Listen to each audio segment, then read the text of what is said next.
नमस्कार। जीके कुछ ट्रैकर में आप सभी का स्वागत है। आज यह रेलवे जीके जीएस का 7वां वीडियो है। इससे पहले हम 6 वीडियो अपलोड कर चुके हैं जिन्हें आप चैनल की प्लेलिस्ट में जाकर देख सकते हैं। इसमें उन सभी वीडियो की तरह ही काफ़ी इम्पोर्टेंट प्रश्नों को शामिल किया गया है, लेकिन इसमें कुछ एक्स्ट्रा कंटेंट ज़्यादा रखा गया है जो आपको आगे देखने को मिलेगा। यह सभी प्रश्न रेलवे की विभिन्न परीक्षाओं जैसे RPF, constable and SI, NTPC, group D, technician आदि सभी के लिए महत्वपूर्ण रहेंगे। यदि आप पीडीएफ से पढ़ना चाहें तो वीडियो के डिस्क्रिप्शन में टेलीग्राम लिंक दे दी जाएगी, जहां से आप इन प्रश्नों को पीडीएफ के रूप में प्राप्त कर सकते हैं। और एक बात यह है कि अगर आपको ये वीडियो अच्छी लगे तो आप लाइक कर सकते हैं, कमेंट अपना ज़रूर किया करें। साथ में ही चैनल पर यदि नए हैं तो आप इसको सब्सक्राइब भी कर लें। तो चलिए शुरू करते हैं। आज का पहला प्रश्न है, प्रसिद्ध आदिवासी त्यौहार हॉर्नबिल किस राज्य में मनाया जाता है? तो हॉर्नबिल की अगर हम बात करें तो ये मनाया जाता है भारत के पूर्वोत्तर राज्य नागालैंड में। नागालैंड के बारे में आप सभी जानते होंगे कि यहाँ की जो राजभाषा है ये अंग्रेजी है। आइए देखते हैं कुछ अन्य फैक्ट को। तो देखिए, जो नागा जनजाति है इसके द्वारा नागालैंड का जो स्थापना दिवस है 1 दिसंबर, उस दिन को जो है हॉर्नबिल त्यौहार के रूप में मनाया जाता है। यहाँ ये हॉर्नबिल नाम जो है ये यहाँ पाई जाने वाली एक चिड़िया के नाम पर पड़ा है। अब अन्य कुछ जो बहुत इंपॉर्टेंट हैं, मोहित्सु, सेकेरनेई, आंगमोंग, इमोंग, तोकू, यमसे, ये नागालैंड के कुछ अन्य फेस्टिवल हैं। अगला प्रश्न है, मोहिनीअट्टम किस राज्य की प्रसिद्ध नृत्य शैली है? मोहिनीअट्टम आप सभी जानते हैं कि हमारे जो दक्षिण भारत है, दक्षिण भारत में केरल की जो है ये प्रसिद्ध नृत्य शैली है। और ये प्रश्न जो है काफ़ी इंपॉर्टेंट है, राइट आंसर इसका बी है। आइए जानते हैं आगे कुछ अन्य फैक्ट को। जैसे केरल में ये जो है महिलाओं के द्वारा मोहिनीअट्टम नृत्य होता है। कथकली, कुडियाट्टम, थिरियट्टम आदि केरल के अन्य प्रमुख नृत्य हैं। देखिए, इनको जो उठाया है मैंने, ये कथकली है, कुडियाट्टम है, थिरियट्टम है, ये पिछली जो एनटीपीसी एग्जाम्स हुए हैं या फिर ग्रुप डी, रेलवे इत्यादि हुए हैं तो उनमें इनको प्रश्नों के रूप में पूछा गया है, लेकिन मैंने यहाँ पर इन्हें फैक्ट के रूप में रख दिया है। बाकी की बातें वही हैं। अगला प्रश्न है, पंडित जसराज किस क्षेत्र में प्रख्यात हैं? ये भी सभी प्रश्न पूछे हुए हैं। पंडित जसराज की अगर हम बात करें तो ये भारत के प्रसिद्ध शास्त्रीय गायक हैं और इनका संबंध जो है मेवाती घराने से है, तो आप याद रखेंगे। तो इसका राइट आंसर डी होगा। बाकी के आप जो भी अन्य फैक्ट हैं उन्हें आप वीडियो में जो ये लिंक दे दी जाएगी वहाँ से आप पीडीएफ के रूप में पढ़ सकते हैं। हम जितना हो सकेगा कम टाइम में इसे बताने का प्रयास करेंगे। अगला प्रश्न है, इंदिरा गांधी की जीवनी, इसके लेखक कौन है? इंदिरा गांधी की जो जीवनी है, Indira Gandhi N intimate biography, ये जो है पुपुल जयकर के द्वारा लिखी गई थी। तो इसका राइट आंसर सी होगा। इसे आप पढ़ सकते हैं, Indira Gandhi N intimate biography, और ये पुपुल जयकर के द्वारा लिखी गई है। ऐसे ही प्रत्येक प्रश्न के नीचे दिया गया है तो आप उसको पढ़ सकते हैं। बाकी की मैं आपको बता सकता हूँ, जितना कम समय में उतना बताऊँगा। अगला प्रश्न है, अंतर्राष्ट्रीय महिला दिवस कब मनाया जाता है? तो अंतर्राष्ट्रीय महिला दिवस कब मनाया जाता है? आप सभी जानते हैं कि 21 जून को जो है योग दिवस के रूप में मनाते हैं, अंतर्राष्ट्रीय योग दिवस। और 8 मार्च जो है ये अंतर्राष्ट्रीय महिला दिवस के रूप में मनाया जाता है। तो राइट आंसर इसका बी होगा। आगे आप देख सकते हैं, जैसे यहाँ लिखा है, अंतर्राष्ट्रीय योग दिवस 21 जून को, अंतर्राष्ट्रीय महिला दिवस 8 मार्च को, राष्ट्रीय महिला दिवस 13 फरवरी को। देखिए, यहाँ एग्जामिनर आपको फंसा सकता है तो आप इसे याद रखेंगे। राष्ट्रीय ऊर्जा संरक्षण दिवस ये 14 दिसंबर को। अगला प्रश्न है, भारत का सर्वोच्च साहित्यिक पुरस्कार कौन सा है? देखिए, साहित्य के क्षेत्र में भारत में जो सबसे बड़ा पुरस्कार माना जाता है वह है ज्ञानपीठ पुरस्कार, जिसकी स्थापना 1961 में हुई थी, लेकिन 1965 से इनका वितरण शुरू हो गया था। तो ये जो है इसका राइट आंसर ए होगा। यहाँ कुछ अन्य फैक्ट हैं, जैसे इसकी जो है स्थापना 1961 में होती है, पहली बार वितरण 1965 में हुआ था और 11 लाख रुपए जो है इसमें मिलते हैं। प्रथम व्यक्ति की बात की जाए तो जी शंकर कुरूप जो है, इन्हें ये पहले व्यक्ति थे जिन्हें ज्ञानपीठ पुरस्कार प्राप्त हुआ था। कौन, किसके लिए हुआ था? इनकी एक रचना है ओडा कुजाई, जो मलयालम भाषा में थी, इसके लिए जो है पुरस्कार प्राप्त हुआ है। आपसे ये भी पूछा जा सकता है कि प्रथम महिला कौन थी जिन्हें ये पुरस्कार प्राप्त हुआ है? तो आपको याद रखना है आशा पूर्णा देवी, जिनकी रचना प्रथम प्रतिश्रुति जो बांग्ला भाषा में थी इसके लिए दिया गया है। हिंदी भाषा में अगर प्रथम व्यक्ति, देखिए हिंदी भाषा वाला भी पूछते हैं तो आप याद रखेंगे रामधारी सिंह दिनकर को, जिनकी प्रसिद्ध रचना है उर्वशी, जिसके लिए प्रथम जो है ज्ञानपीठ पुरस्कार प्राप्त हुआ था। अगला प्रश्न है इंटरनेशनल कोर्ट ऑफ जस्टिस का हेड क्वार्टर कहाँ पर स्थित है। देखिए संयुक्त राष्ट्र संघ के जो 6 अंग हैं उनमें से 5 के तो जो मुख्यालय हैं वो कहीं ना कहीं संयुक्त राज्य अमेरिका में ही हैं, लेकिन एक जो है इसका जो न्यायालय है इसका जो मुख्यालय है ये द हेग नीदरलैंड में है। तो इसका राइट आंसर डी है। द हेग की अगर बात की जाए तो ये जो है नीदरलैंड में है, इंटरनेशनल कोर्ट ऑफ जस्टिस का मुख्यालय है और इसकी जो स्थापना है ये 1945 में हुई थी, ये भी आप याद रखेंगे। अगला प्रश्न है भारत के प्रथम अंतरिक्ष यात्री राकेश शर्मा ने किस यान से अंतरिक्ष की यात्रा की थी। तो आप सभी जानते हैं कि अंतरिक्ष में जाने वाले राकेश शर्मा प्रथम भारतीय व्यक्ति थे और इन्होंने जो है रूस के सोयूज T11 से अंतरिक्ष की यात्रा की थी। कब की थी ये भी पूछा जा सकता है, तो याद रखेंगे आप 1984 को। अगला प्रश्न है वेदांग कितने हैं। अगर वेदांगों की बात की जाए तो इनकी जो रचना है ये वेदों की संहिता को सरल तरीके से समझने के लिए की गई थी। वेदों की संख्या 4 है और वेदांगों की संख्या 6 है। 6 कौन कौन से हैं आइए देखते हैं। देखिए यहाँ लिखा है ये जो है वेदों की संख्या 4 है और कौन कौन से हैं ऋग्वेद, यजुर्वेद, सामवेद, अथर्ववेद। वेदांगों की संख्या 6 है जिनमें शिक्षा, कल्पसूत्र, व्याकरण, निरुक्त, छंद और ज्योतिष हैं। उपनिषदों की संख्या की बात की जाए तो ये 108 मानी जाती है और पुराणों में जो है 18 पुराण माने जाते हैं। अगला प्रश्न है कुषाण वंश का संस्थापक कौन था। कुषाण वंश के संस्थापक की अगर हम बात करें तो ये जो है कुजुल कड़फिसेस जो है इनका शासक संस्थापक था और इसके बाद में बिंब कड़फिसेस आता है, फिर कनिष्क आता है। कनिष्क कुषाण वंश का सबसे प्रतापी राजा माना जाता है। पुष्यमित्र शुंग की अगर हम बात करें तो ये शुंग वंश का संस्थापक था। विजयालय ये जो है चोल वंश का संस्थापक था। पुलकेशिन द्वितीय की बात करें तो ये जो है वातापी के चालुक्य वंश का संस्थापक था। तो आप इन प्रश्नों को भी याद रखेंगे। अगला प्रश्न है मुगल काल में न्याय विभाग का प्रमुख क्या कहलाता था। तो न्याय विभाग का जो प्रमुख होता था उसे कहते थे काजी, यानी कि इसका राइट आंसर डी है।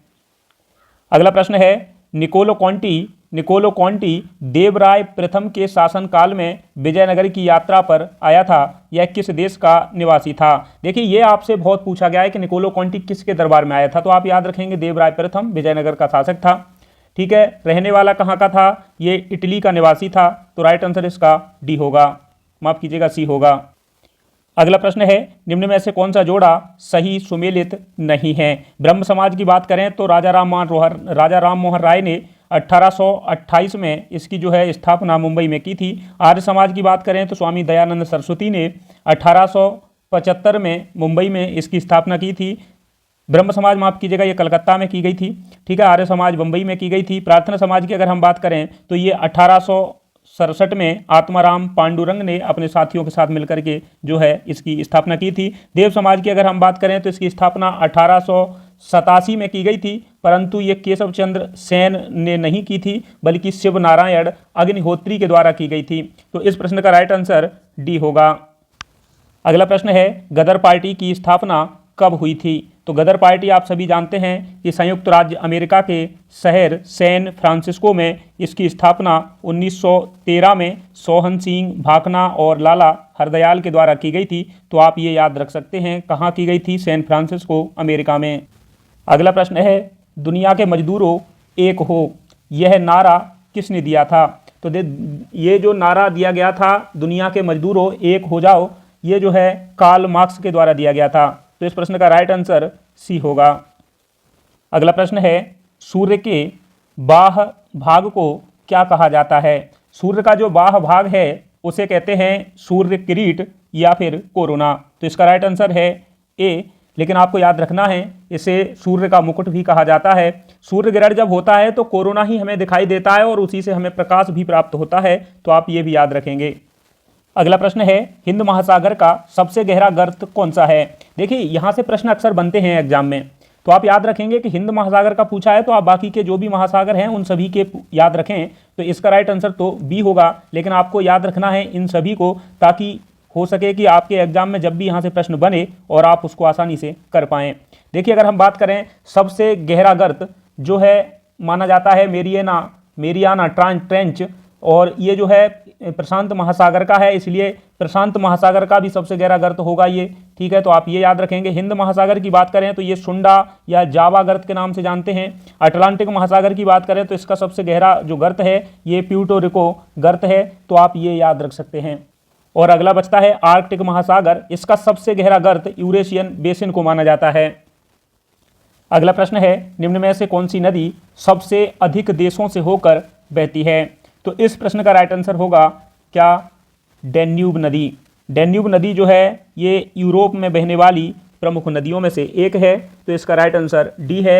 आइए जानते हैं डैन्यूब नदी के बारे में, अक्सर एग्जाम में पूछा जाता है, तो आप याद रखेंगे कि जो डैन्यूब नदी है, इस नदी का जो उद्गम है ब्लैक फॉरेस्ट जर्मनी से होता है। आप याद रखेंगे ये भी कई बार पूछा गया है कि ब्लैक फॉरेस्ट कहाँ पर है, तो ये जर्मनी में है, यहाँ से डैन्यूब नदी निकलती है। इसका समापन काला सागर में होता है। इसकी लंबाई की बात करें तो 2842 किलोमीटर है। यूरोप की वोल्गा के बाद में दूसरी सर्वाधिक लंबी नदी है।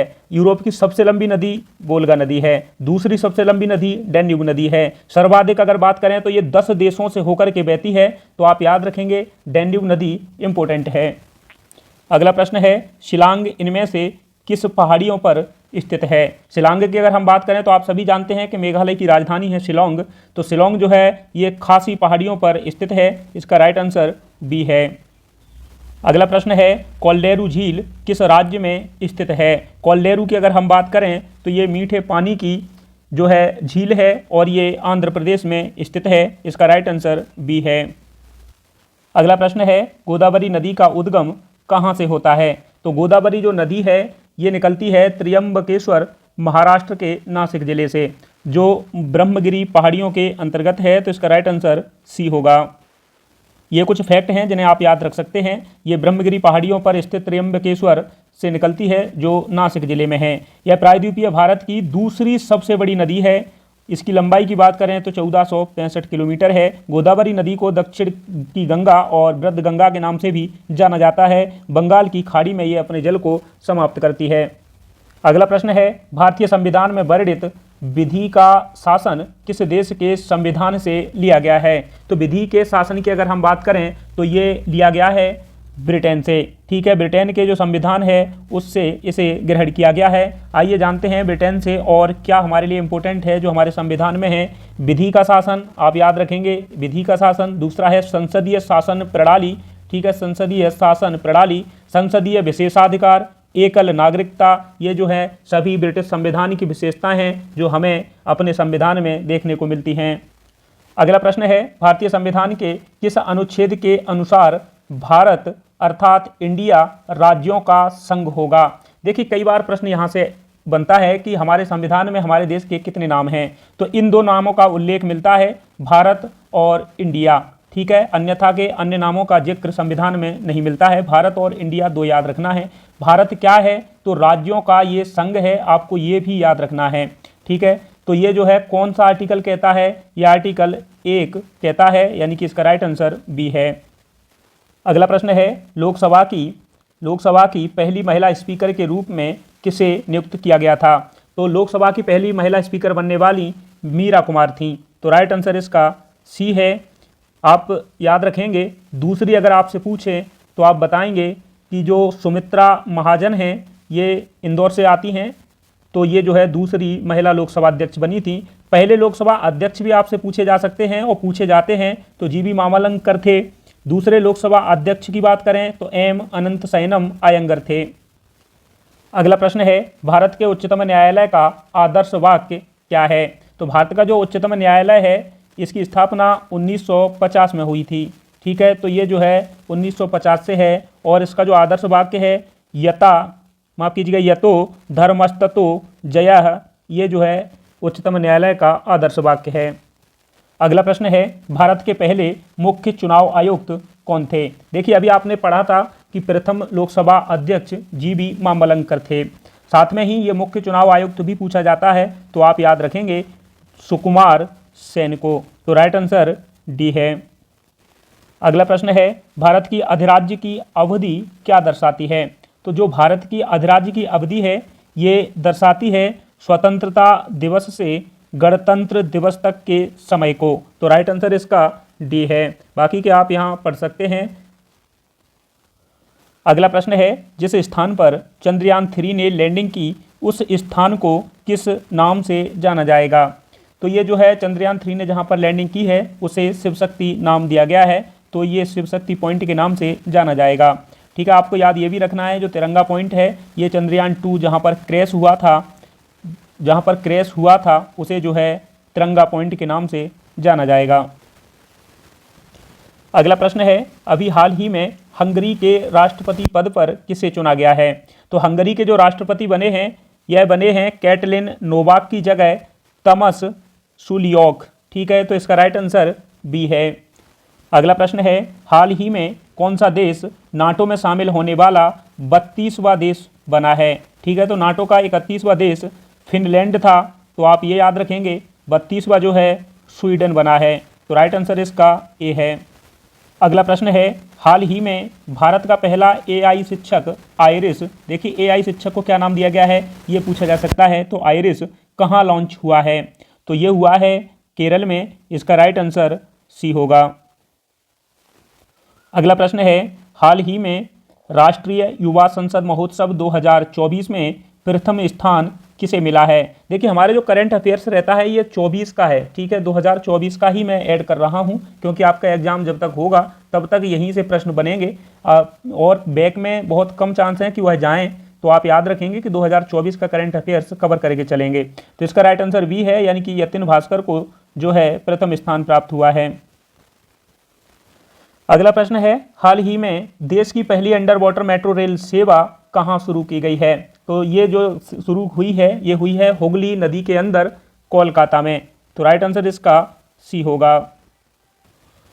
अगला प्रश्न है, प्रकाश वर्ष किसकी इकाई है? तो देखिए प्रकाश वर्ष की अगर हम बात करें तो प्रकाश के द्वारा एक वर्ष में चली गई दूरी को जो है प्रकाश वर्ष कहते हैं, तो ये जो है प्रकाश वर्ष किसकी इकाई होगी? दूरी की इकाई होगी, तो राइट आंसर इसका सी होगा। अगला प्रश्न है, महासागर में डूबी हुई वस्तुओं की खोज करने के लिए किस यंत्र का उपयोग किया जाता है? तो महासागर में जो वस्तुएं डूब जाती हैं, जो भी जहाज इत्यादि, उनको हम किससे खोज कर सकते हैं? ये है सोनार, तो इसका राइट आंसर डी होगा। लेकिन हम देखते हैं आगे कुछ महत्वपूर्ण फैक्ट जो हमारे एग्जाम में काफ़ी पूछे जाते हैं, यहाँ से कोई ना कोई एग्जाम में प्रश्न बनता है। तो एक तो आपको याद रखना है सोनार जो है इसका फुल फॉर्म क्या है? तो साउंड नेविगेशन एंड रेंजिंग, ये जो है इसका पूर्ण रूप होता है। ये किस पे आधारित है? ये पराश्रव्य तरंगों की सहायता से जल में जो डूबी हुई वस्तुएं होती हैं उनकी खोज करता है। पायरोमीटर की बात करें तो उच्च ताप के लिए है। एनीमोमीटर वायु की चाल मापती है। अब राडार को भी हम जान लेते हैं क्योंकि अक्सर राडार से भी क्वेश्चन बनते हैं। तो राडार का full form radio detection and ranging होता है। ये क्या होता है? ये सूक्ष्म तरंगों का उपयोग करता है। देखिए सोनार जो है पराश्रव्य तरंगों का उपयोग करता है, रडार जो है सूक्ष्म तरंगों का उपयोग करता है। वह जब जो है रडार दूर की वस्तुओं की स्थिति जानने के लिए होता है, जमीन से ऊपर की बात कर रहे हैं, और अगर समुद्र के अंदर की बात करनी हो तो सोनार का यूज कर सकते हैं। तो आप एस से समुद्र और एस से सोनार याद रख सकते हैं और बाकी के रेडियो आप फिर अपने आप समझ जाएंगे जो रडार की है। अगला प्रश्न है, जब कोई जहाज नदी से सागर में प्रवेश करता है तो क्या होगा? तो देखिए ये जो है समुद्र का जल क्या है? खारा होता है, इसलिए अधिक घनत्व भी रखता है। जब घनत्व अधिक होगा तो जब जहाज समुद्र में प्रवेश करेगा तो प्लावन बल लगने लगेगा, और अगर ऐसा होगा तो जहाज क्या है? कुछ ऊपर उठ जाएगा। तो राइट आंसर इसका ए है। अगला प्रश्न है, प्रोटॉन की खोज किसने की थी? प्रोटॉन की अगर हम बात करें तो देखिए प्रोगो, मैं बता रहा हूं प्रोगो, आप इतना याद रखेंगे। तो प्रो से है प्रोटॉन, गो से है गोल्डस्टीन, तो ये जो है गोल्डस्टीन ने की थी। इसी प्रकार अन्य कुछ ये कण हैं, इन्हें आप याद रख सकते हैं क्योंकि यहाँ भी प्रश्न पूछे जाते हैं। जैसे एक है न्यूचे, ठीक है, न्यू से है न्यूट्रॉन, चे से है चैडविक, प्रो से है प्रोटॉन और गो से है गोल्डस्टीन, ई से है इलेक्ट्रॉन और जे से है जे थॉमसन। देखिए मैंने तो अपने समय में ऐसे ही याद किए थे, अगर आप कुछ अलग कर सकते हैं तो आप ऐसे भी है, लेकिन आप इसको एक से दो बार पढ़ेंगे तो आप आसानी से याद रख पाएंगे और लंबे समय तक रख पाएंगे। अगला प्रश्न है, रेत और नेपथलीन के मिश्रण को किसके द्वारा अलग किया जा सकता है? तो रेत और नेपथलीन के मिश्रण को देखिए आप याद रखेंगे ऊर्ध्वपातन यानी कि सब्लिमेशन को, ठीक है, तो इस प्रश्न का राइट आंसर ए होगा। ऊर्ध्वपातन में क्या होता है कि कोई ठोस बिना तरल अवस्था में पहुंचे सीधे ही क्या हो जाता है, वाष्प में परिवर्तित हो जाता है। तो आप याद रखेंगे कि ये दो ठोसों को अलग करने की विधि है, कपूर, नेफ्थलीन, अमोनियम क्लोराइड, ये जो है इसके माध्यम से अलग किए जा सकते हैं। अगला प्रश्न है, भूपर्पटी में सर्वाधिक पाए जाने वाला तत्व कौन सा है? तो भूपर्पटी की अगर हम बात करें तो सर्वाधिक जो है ऑक्सीजन पाया जाता है, लगभग 46%। तो आप याद रखेंगे कि भूपर्पटी में सर्वाधिक ऑक्सीजन पाया जाता है। आपके एग्जाम के हिसाब से दूसरा जो है तत्व है वह भी पूछा जा सकता है, और बाकी के कुछ अन्य एग्जाम्स होते हैं बड़े, तो उनमें इनका जो है घटता क्रम भी पूछ लेते हैं। तो आइए जानते हैं इन्हें कैसे याद रख सकते हैं। ये आप ऐसे याद रख सकते हैं, OCaLO, OCaLO। अगर ऐसे आप याद रखेंगे तो आप लंबे समय तक याद रख पाएंगे, क्योंकि ऐसे ही मैंने याद किया था और जो आज तक हमें याद है। तो भूपर्पटी में पाए जाने वाले तत्वों की बात करें, O से है ऑक्सीजन, C से है सिलिकॉन, A से है एल्यूमिनियम और लो से है लोहा, और ये इनका जो है घटता क्रम है। अगला प्रश्न है, निम्नलिखित में से किस जीव का रक्त सफेद होता है? देखिए, हीमोग्लोबिन की कमी के कारण जो तिलचट्टा है इसके ब्लड का रंग सफेद होता है। तो आप याद रखेंगे इसका राइट आंसर सी होगा। अगला प्रश्न है, कुनेन जो मलेरिया के लिए एक प्रमुख औषधि है वह किससे प्राप्त होती है? तो देखिए, आप याद रखेंगे कि कुनेन जो है मलेरिया की औषधि के रूप में कार्य करती है। यह आवृतबीजी जो पौधा है सिनकोना, उसकी छाल से बनाई जाती है। तो इसका राइट आंसर ए होगा। अगला प्रश्न है, मरुभूमि के पादप अधिकतर होते हैं? तो ये जो है मांसल होते हैं, क्योंकि आप एग्जाम्पल के तौर पर नागफनी को देख सकते हैं। अगला प्रश्न है, पौधे जो नमक युक्त मिट्टी में उगते हैं उन्हें क्या कहते हैं? तो देखिए, जो नमकीन मिट्टी में उगने वाले पौधे हैं उन्हें कहा जाता है हेलोफाइट। तो इसका राइट आंसर बी है। लेकिन आपको याद रखना है इन सभी फैक्ट को, क्योंकि यहाँ से एग्जामिनर काफ़ी प्रश्न पूछता है। तो आप याद रखेंगे कि ये जो जीरोफाइट है ये शुष्क स्थानों में उगने वाले पौधे हैं। तो ये जैसे एग्जाम्पल के तौर पे रेगिस्तान है। हेलोफाइट की बात की जाए तो यहाँ ये जो है नमकीन जल या मिट्टी में उगने वाले पौधे हैं। हाइड्रोफाइट की बात करें तो जल में उगने वाले पौधों को कहा जाता है लिथो, मतलब चट्टान, यानी कि चट्टानों की सतह पर उगने वाले पौधे लिथोफाइट कहलाते हैं। अगला प्रश्न है, जंतु कोशिका में निम्न में से क्या अनुपस्थित होता है? तो देखिए, अगर जंतु कोशिका और पादप कोशिका की बात करें तो इनमें मुख्य तौर पे दो बहुत बड़े अंतर होते हैं। एक होता है कोशिका भित्ति का न होना जंतु कोशिका में, और दूसरा लवक का न होना। तो ये जो है सेलुलोज की कोशिका भित्ति और लवक, ये दो जंतु कोशिका में नहीं पाए जाते हैं। अगला प्रश्न है, आधुनिक आनुवांशिक विज्ञान का जनक किसे माना जाता है? आधुनिक आनुवांशिक विज्ञान का जनक जो है ग्रेगर जॉन मेंडल, ऑस्ट्रिया के रहने वाले ये वैज्ञानिक, इन्हें माना जाता है। तो राइट आंसर इसका ए होगा। अगला प्रश्न है, मानव शरीर की सबसे बड़ी ग्रंथि कौन सी होती है? मानव शरीर की सबसे बड़ी ग्रंथि की अगर हम बात करें तो ये जो है यकृत होती है। तो राइट आंसर इसका ए होगा। लेकिन आपको याद रखना है कि यकृत जो है लगभग 1.5 से 2 किलोग्राम के बीच जो है मानव में होती है। बाकी के ये लिखा है। हाँ, साथ में आपको याद रखना है सबसे बड़ी हड्डी ये जो जांघ की हड्डी होती है फीमर, और सबसे छोटी हड्डी जो है ये कान की जो हड्डी स्टेपिस होती है। ये जो है याद रखने वाली बात है। अगला प्रश्न है, गाय का दूध पीले सफ़ेद रंग का होता है जिसका कारण उसमें निम्न में से किसकी उपस्थिति है? तो देखिए, जो गाय का दूध सफ़ेद होता है तो वह कैसीन के कारण होता है, ठीक है। लेकिन जब कैरोटीन मिल जाती है तो वह हल्का पीला कर देती है। कैरोटीन में भी बीटा कैरोटीन जो है ये हल्का उसे पीला बना देती है। तो आप याद रखेंगे केसीन के साथ कैरोटीन मिलकर इसे हल्का पीला सफ़ेद रंग प्रदान जो है कर देती है। अगला प्रश्न है, भोजन के वर्ग में प्रति यूनिट कैलोरी की मात्रा सर्वाधिक किस में होती है?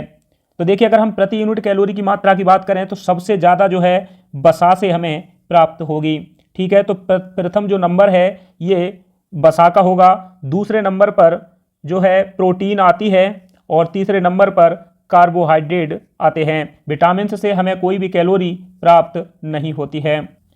अगला प्रश्न है, भारत की मुद्रा प्रणाली का दशमकीकरण कब किया गया था? देखिए, भारत में पहले जो है चौका प्रणाली चलती थी। 1 अप्रैल 1957 से दशमिकीकरण प्रणाली जो है लागू हुई और इसमें क्या होता है, 1 रुपए के 100 पैसे होते हैं, आप सभी जानते हैं। आज का अंतिम प्रश्न है, भारतीय अर्थव्यवस्था किसका उदाहरण है? तो भारत की जो अर्थव्यवस्था है, आप सभी जानते हैं कि भारत जो है विकासशील देशों की श्रेणी में आता है और यहाँ की अगर अर्थव्यवस्था की बात की जाए तो ये जो है मिश्रित अर्थव्यवस्था रखी गई है, जिसमें होता क्या है, इसमें जो है निजी क्षेत्र और सार्वजनिक क्षेत्र दोनों मिलकर के कार्य करते हैं। तो ये जो है मिश्रित अर्थव्यवस्था का उदाहरण है। आइए देखते हैं, आगे कुछ लिखा भी है इससे संबंधित, तो आप इसे याद रख सकते हैं। हाँ, ये की पॉइंट है कि श्रेय जॉन मेनार्ड कीन्स को मिश्रित अर्थव्यवस्था का जो है श्रेय जाता है, इसकी धारणा देने का श्रेय इन्हें जाता है। तो आप ये याद रख सकते हैं, लेकिन आपको याद ये भी रखना है कि आप वीडियो को लाइक करें और अपना बहुमूल्य कमेंट हमें जरूर दिया करें। चैनल पर यदि नए हैं तो आप चैनल को सब्सक्राइब करना बिल्कुल ना भूलें। साथ में ही अगर आप पीडीएफ से पढ़ना चाहें तो अच्छी है पीडीएफ, काफ़ी की पॉइंट साथ में रखे गए हैं, तो आप उसको ले सकते हैं टेलीग्राम से, तो आप वहां जाकर के उसे प्राप्त कर सकते हैं। चलिए मिलते हैं अगली वीडियो में, तब तक के लिए नमस्कार।